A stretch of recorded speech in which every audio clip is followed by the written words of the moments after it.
Cantonment MLA Lasya Nanditha road ప్రమాదంలో మృతి చెందారు. లాస్యానందిత ప్రయాణిస్తున్న కారు హైదరాబాద్ ఔటర్ రింగ్ రోడ్డుపై ఇవాళ తెల్లవారుజామున అదుపు తప్పింది.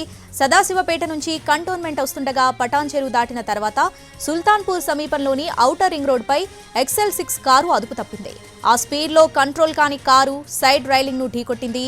ఆ సమయంలో లాస్యానందిత స్నేహితుడు ఆకాష్ కారు డ్రైవ్ చేస్తున్నారు. ముందు వాహనాన్ని తప్పించబోయిన ఆకాష్ ఒక్కసారిగా బ్రేక్ వేయడంతో ప్రమాదం జరిగింది. దీంతో కారు ముందు భాగం తీవ్రంగా ధ్వంసమైంది.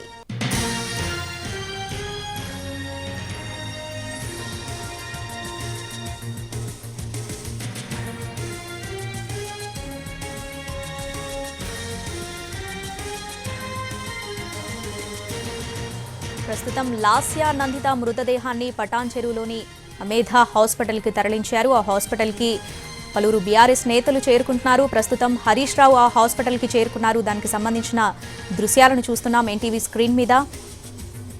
ఈ ప్రమాదంలో లాస్యానందిత కారు సీట్లోనే ప్రాణాలు కోల్పోయారు. లాస్యానందిత స్నేహితుడు ఆకాష్కు కూడా తీవ్ర గాయాలయ్యాయి. ఆయన్ను ఆసుపత్రికి తరలించారు. మితిమీరిన వేగం, నిద్రమత్తులో ఉండటమే కారు ప్రమాదానికి కారణంగా భావిస్తున్నారు పోలీసులు.